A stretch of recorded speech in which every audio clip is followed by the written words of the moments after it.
So we are going to start up with the book Internment by Samira Ahmed.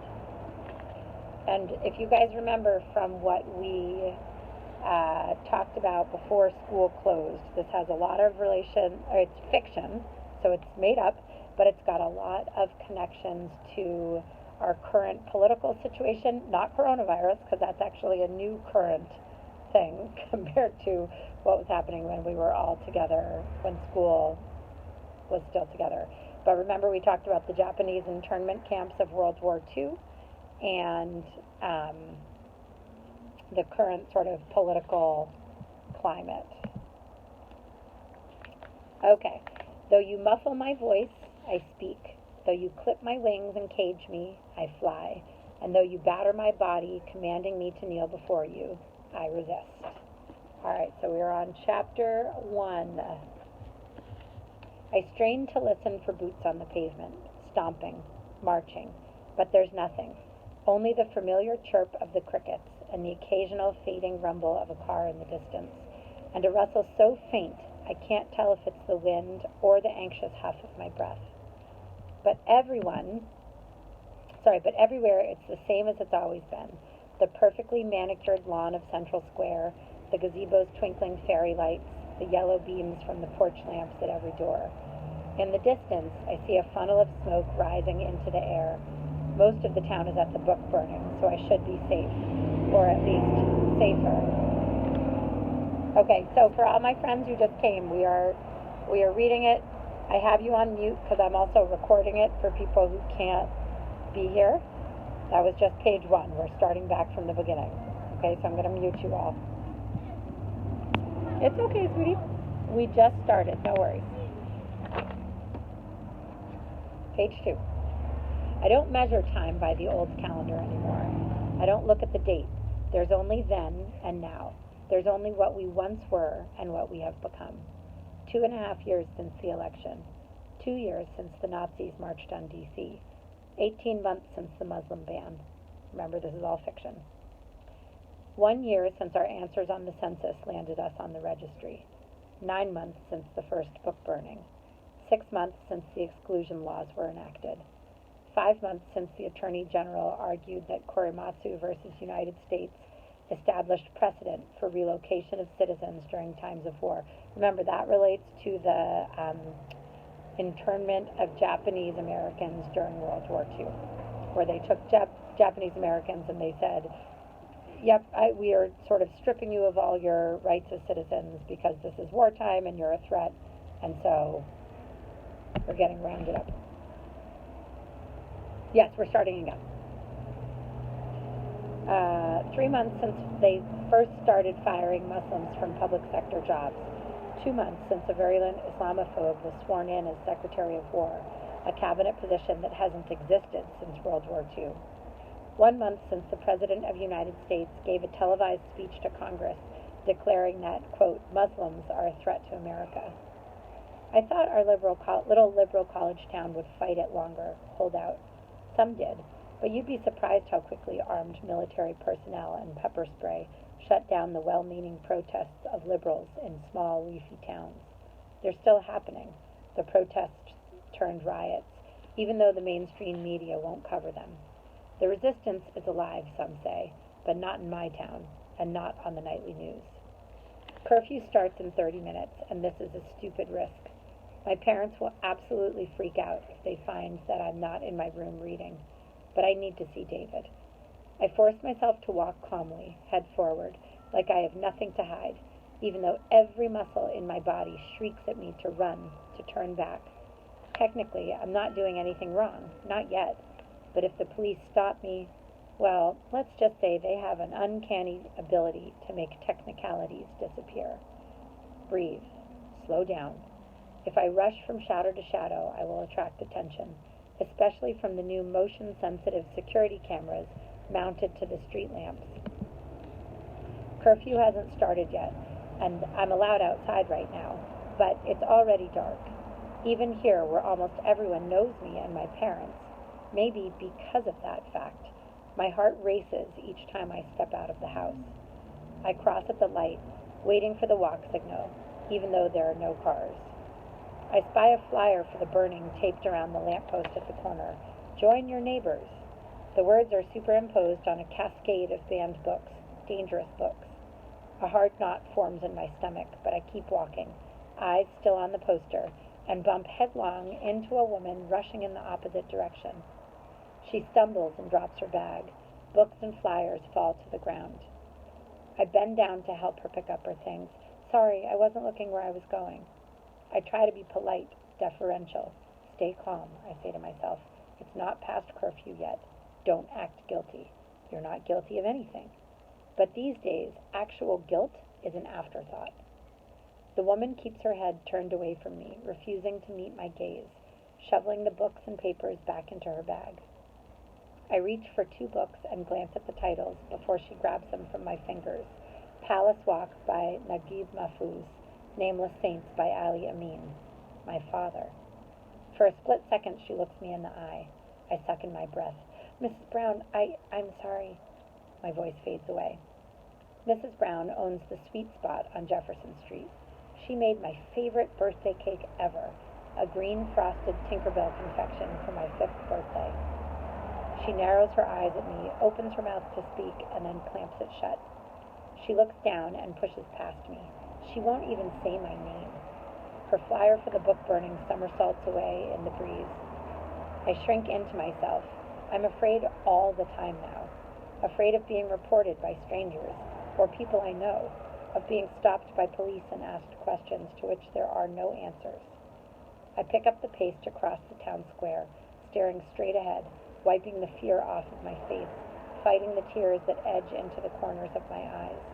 I can't suffer looking at the university's gleaming glass administration building, all clean lines and razor-sharp edges that cut to the bone. David's mother teaches chemistry at the university. My dad teaches poetry and writing. Did teach, I should say, until he was fired, mysteriously deemed unqualified for the tenured professorship he'd had for over a decade. That's another before, 2 months since my dad has lost his job. My mind lingers on Mrs. Brown. She knows me. She's seen me. And in minutes, I'll be in violation of curfew. I'm obviously not going to the burning. I should be home. The hard knot in my stomach grows. I remember a lesson from my psychology class about an experiment in which volunteers were asked to torture people who were in another room by pressing a button that supposedly delivered an electric shock. It didn't really, but the volunteers didn't know that. All they heard were screams. Some resisted at first, but most of them pressed the button eventually, even when the screams got louder. David is waiting for me at the pool house in his neighbor's yard. They're on vacation in Hawaii. Vacation? I can't even imagine what that would be like to be able to go on a vacation right now and not worry about being stopped by the TSA for a secondary search that could lead to being handcuffed to a wall for hours, or worse. David is taking a risk too, though we both know it's not the same for him. He may be brown, almost browner than me, and Jewish, but right now it's my religion in the crosshairs. We were suspended for 2 days from school for kissing in the hall, in the open, where everyone could see. We weren't breaking any laws, not technically, but I guess the principal didn't want to look like he was encouraging relationships between us and them. Apparently, PDA is against school rules, but I've never heard of anyone pulling suspension for it. Even worse, although David got booted too, only my parents and I were called in for a lecture about how I should know my place at school, keep my head down, and be grateful for the privilege of attending classes there. I was gobsmacked. My dad nodded, took it in stride. My mom did too, even though she wore a scowl the entire time we were in the office. Then, when I started to open my mouth to say something, my mom shook her head at me, like I'm supposed to be thankful to go to the public school where I've always gone, in the town where I've always lived. Why were they so quiet? Especially Mom. She's almost never quiet. I left school that afternoon, and my parents were too scared to let me go back. The pool house door is ajar. I catch my breath for a second before stepping inside. Layla, David whispers, touching my cheek with his fingers. David has his dad's gray-blue eyes and his mom's deep golden brown skin, and a heart bursting with kindness. A single candle glows at the center of the coffee table. He's drawn the curtains in the small studio space.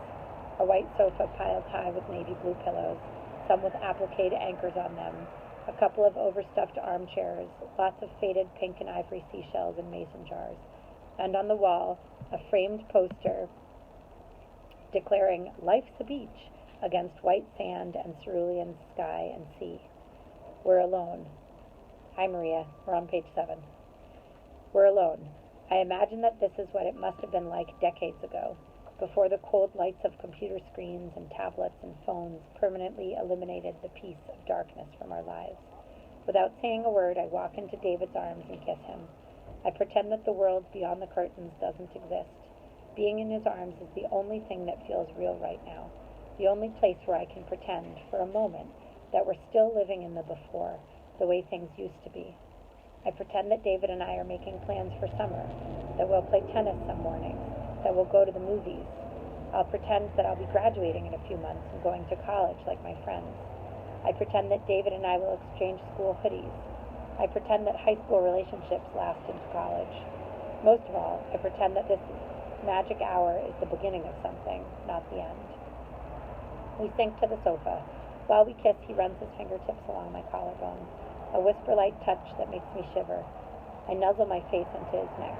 David always smells like a nose-tickling combination of the floral laundry detergent his mom buys and the minty soap he uses. I know his mom still does his laundry. She babies him. I tease him about it, how in college all his white clothes will come out pink because he won't remember to separate his wash. I sigh. I brush my cheek against his, feeling the odd patch or two of uneven boy stubble. We hold each other and hold each other. It would be a perfect moment to freeze in time and make into a little diorama that I could inhabit for an eternity, but I can't. I rest my chin on David's chest. I wish I could stay here forever. Is there a magical portal that will transport us to some other dimension? A Time Lord, maybe? Should have stolen the TARDIS when I had the chance. My dad badgered us into watching Doctor Who, starting with the old school episodes, and we got hooked. So the TARDIS and the Time Lord are all Doctor Who references, which is an old, cheesy science fiction TV show. Since then, we've had on and off binge-watching sprees. Despite the sometimes ridiculous production values, the monsters can be terrifying. It's one of our things. I give David a small smile. He could always make me laugh, but humor stabs me now. I miss dumb banter. I miss laughter that doesn't make me feel guilty. I miss laughter that is simple joy.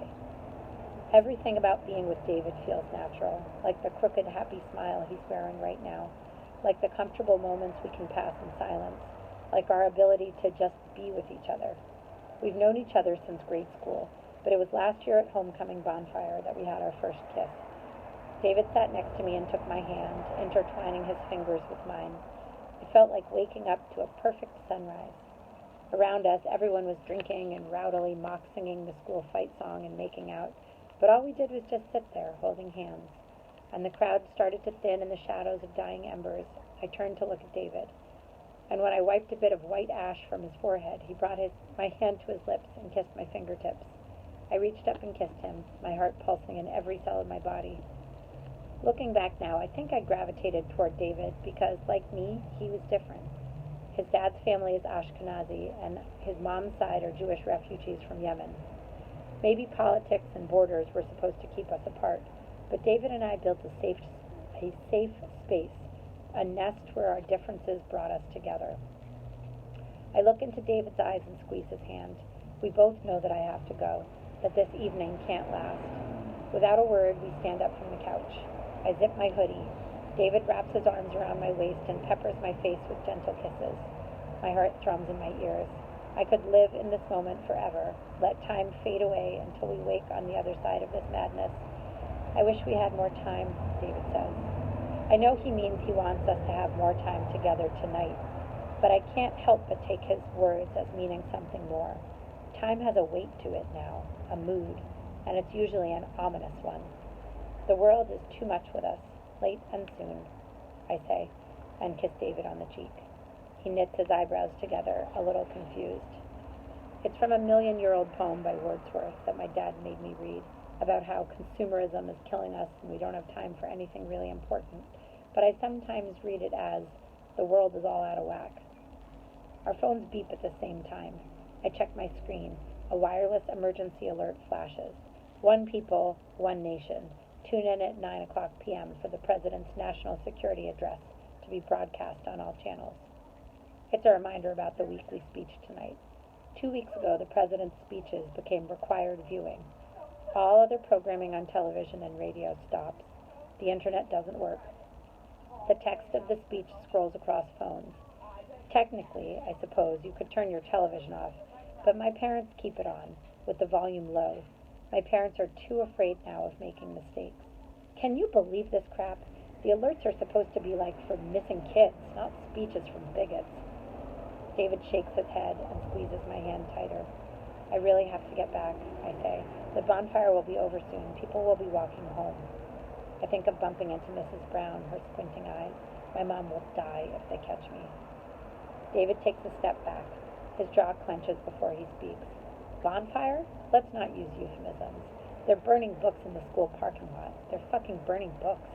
And my mom's a damn professor, and she's going along with this. And my dad, both of them really. I know, I whisper. It's my dad's books, his poems. My voice cracks, and tears fall down my cheeks. I brush them away with the back of my hand. They're burning his poems. He pretends it's not happening, but those words are him.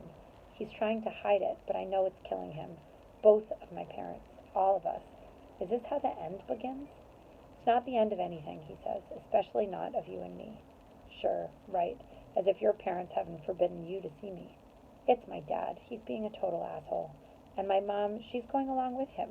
I think she's too terrified to speak up. Part of me thinks I should say something. Tell David that his parents aren't so terrible. But I can't. I won't. They stay quiet, using their silence and privilege as a shield to protect themselves. We'll fight this. People will fight this. Are fighting, David says, trying to reassure me. I know he thinks he needs to be strong, to make it seem like he believes his own words, but I don't think he buys it. I can tell from the way his smile curves down at the edges. I can tell because his left hand is balled into a fist, even as his right arm envelops me. I nod and give him a grin that doesn't reach my eyes. We accept the lies we tell each other and ourselves, I suppose. It's one of the ways we are surviving the day-to-day without going mad. At least this isn't pretend. I nestle into David's chest and he kisses the top of my head. When we first got together, I thought it might be weird to date a friend, someone who'd known me so long. The first time we walked through the school doors and down the hall holding hands, my palm was so sweaty it kept slipping away from David's. He held on tighter, knitting his fingers through mine, kissing my forehead when he dropped me off at my locker. Easy, natural, kind, like we were something he always knew we would be. There's rustling outside the window. Our heads snap up. A bright LED beam dips back and forth across the lawn. David raises a finger to his lips. I don't move. I can't move. My heart pounds in my chest. After an eternity, the light goes out. You've got to get home, David whispers to me. I'll walk you. No, it's too dangerous. It's more dangerous for you. I look at my watch. 17 minutes past curfew. What was I thinking? We clasp hands and tiptoe to the door, slowly opening it. David sticks his head out first, then whispers back, It's okay, no one's out here. I take a deep breath and step out. That was close. Too close. This was foolish. Perfect, but stupid. We race across the lawn, an acrid burning smell heavy in the night air. Over the tops of the roofs, a column of smoke still rises, higher now than before. Blackish gray wisps of words and ideas and spirits, a burnt Qurbani ascending to heaven for acceptance. I can't tell if the tears in my eyes are on account of smoke or grief. Stop! A voice like sandpaper yells from behind us, flooding the darkness with a cruel light. We keep running, faster now. Go! David shouts to me as he slows to swivel around, pulling his hand away from mine.